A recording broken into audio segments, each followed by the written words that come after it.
Hey, Tati here. I am a licensed therapist and coach specializing in high functioning anxiety, and I help high achievers overcome high functioning anxiety so they can finally stop overthinking everything. And today I wanted to share a kind of pep talk that change is possible for you because I know so many high achievers and so many people struggling with high functioning anxiety that I work with that really struggle with believing that they can make these changes, and it often seems insurmountable, especially when you're in a place of anxiety and stress and overwhelm. It can feel just overwhelming to try and make any positive changes in your life, and it can feel as though you're stuck and that you're kind of stuck with things the way that they are and there's no way out. But I absolutely know that change is possible, and it's possible for you because I've seen it happen. I've seen it happen in myself, and I've seen it happen in many, if not all, of my clients and students. And, what does that look like? That looks like going from a place of feeling anxious, stressed, overwhelmed, having difficulty with setting boundaries and with saying no, and constantly taking on new things, even though you know you're already feeling overwhelmed and maybe even feeling resentful for continuing to say yes. Or maybe it's helping out other people and doing things for other people before you help yourself and before you care for yourself. It could look like overworking and kind of pushing past your limits and not taking time to take breaks and to recharge because you have difficulty relaxing or because you fear failure or uncertainty. And, it can also be that difficulty relaxing because your mind is constantly overthinking things, and it's difficult for you to calm your mind and to actually justify relaxing because of all of those thoughts or the guilt that may come up. And so, what does that transformation and what does that change look like, and what could that look like for you? So, I'm going to be honest, it's impossible to say that you're going to get to a point where you're never going to have anxiety or you're never going to have doubts or fears, or you're never going to get in a place where maybe it's harder for you to set boundaries, because that's all part of being human. And the growth process isn't linear, it's often up and down, and there can be many peaks and valleys that occur during that process. However, it is entirely possible to get to a place where you have more awareness of yourself and you can work with yourself rather than pushing against yourself and trying to fit yourself in a kind of box that is shrouded by fear and expectations and pressure. So you can get to a place where you're able to be compassionate with yourself and where you're able to respect your needs and take care of yourself when you need to, and then push hard when you need to. You can work towards achieving your goals and getting the success that you want while still taking care of yourself, and while recognizing that although fear is going to come up, fear does not have to control you, and fear does not have to dictate the choices that you make. Fear doesn't have to keep you stuck in people pleasing, in overworking, in avoiding things that make you anxious or nervous. And fear can be something that, although it's there, you can learn to befriend it in a way and learn to recognize it when it comes up and not allow it to control you. And the same thing with any difficult emotions. It's about befriending and understanding and recognizing your emotions rather than pushing against them and going into a place of avoidance. So that transformation can look like feeling calmer, feeling more grounded in your days and more stable rather than that overwhelm of like being scatterbrained or having difficulty focusing. It can look like setting healthy boundaries and having more structure in your days so that you can know this is my time to work and then this is my time to shut down. And that can also help you have focus when it comes to your thoughts, when you're focused on one activity at a time rather than feeling pulled in a million different directions. And it can look like being kinder to yourself and speaking to yourself with a compassionate voice, the same way that you might speak to a friend. And rather than beating yourself up and constantly being harsh towards yourself and critical when things don't go the way that you expected them to. So even if you can't change your environment, you can change. Because I've totally been there. I've been in a place where it wasn't possible for me to change my environment in a job where I had to stay there until I got my licensure and I got my hours and I got the experience I needed in order to start on my own and, become self-employed. So I know that some of you may be in situations where you're in a job that you may not be able to leave, or in any situation where you feel as though you're trapped or you're overwhelmed. And when it's not possible to change your environment, it's always possible to change yourself from within. And so that's what this transformation looks like. When you're able to change yourself from within, that's going to influence the way you view the world around you. It's going to affect your perception, your mood, and it's going to allow you to accept what's happening rather than constantly pushing against things and building up this stress and anxiety that you may be feeling. So when I talk about changing from within, you can change your beliefs, you can change your habits, you can change your mindset and your perspective, and you can also change the way that you treat yourself and the way that you treat others. You just need a roadmap to get there.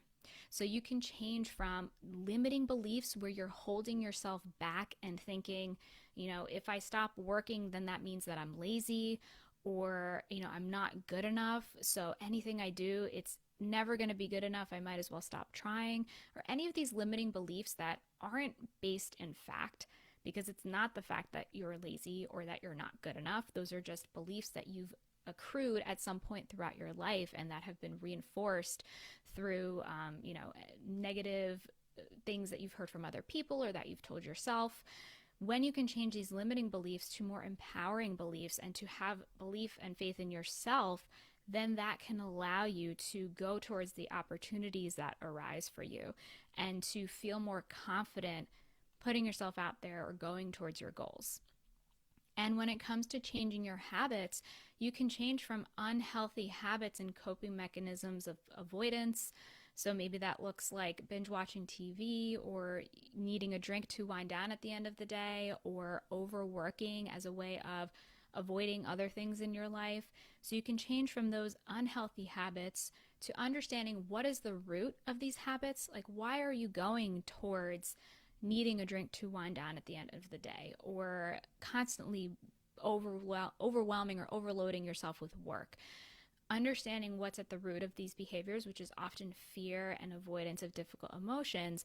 And then once you recognize that, you can change to healthier habits that can give you that similar outcome.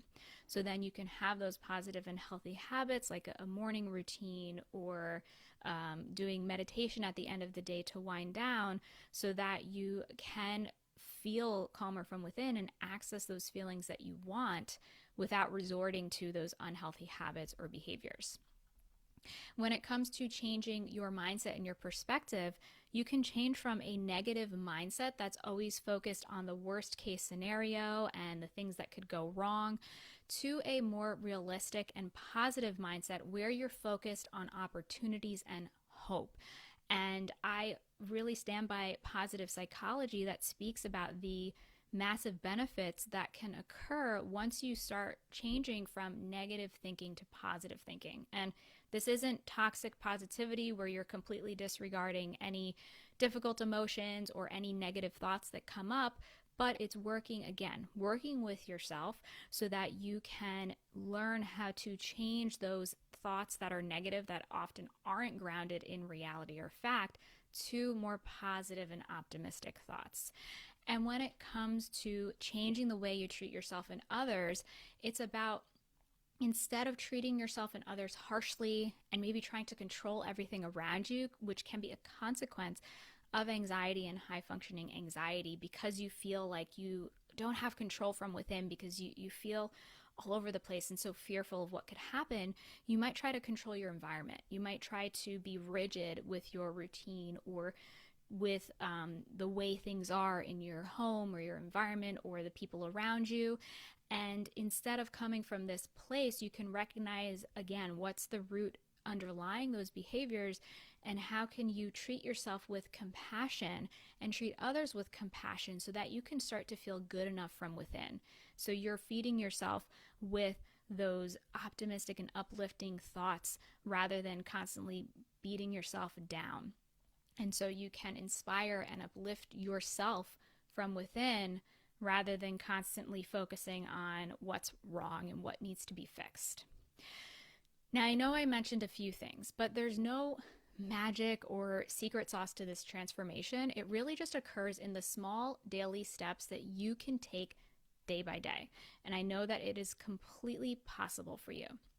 And if you're ready to make this change, and if you want this step-by-step formula and all the resources that you'll need in order to make this transformation from feeling anxious, stressed, overwhelmed, and this place of high functioning anxiety to learning how to work with and understand yourself and be more compassionate with yourself, then I have everything that you need within the Calm and Ambitious community. And this is my monthly membership where you get access to my Success Path quiz so you can identify what stage you're currently in, what are you currently struggling with, and what are the next steps that you need to take in order to make that transformation to the next stage. I will provide you with monthly trainings geared specifically towards people struggling with high functioning anxiety. And I already have a back catalog of trainings in there for you, such as how to stop overthinking, how to practice self-compassion, how to stop overworking, and more. And you'll also get access to monthly live Q&A calls via Zoom where you can ask me your questions and get support from myself and from others in the community, along with a supportive private Facebook community where you can share your wins, ask all of your questions, and get weekly accountability through the accountability posts that I create so that you can have support in making those positive changes, because I know that it can be difficult to make change on your own, and accountability can make a huge difference. And I really thrive when it comes to external accountability, and I know that that is something that makes a difference for a lot of the people in my community. So if this is something that resonates with you, and if you're interested in learning more and joining, the doors are going to be opening Saturday, February 5th. If you're watching this live, that's going to be in 2 days. Or if you're listening to this as the recording or watching the recording, the doors are going to be open starting Saturday, February 5th. And I'm going to have a $10 off sale until the following Saturday. So you can learn more by going to calmandambitious.com, and you can reach out to me on Instagram or Facebook, send me a DM or leave me a comment, and I can answer all of your questions. So if you're ready to make these changes for yourself, then I'm excited to see you inside the community. All right, so I will see you soon.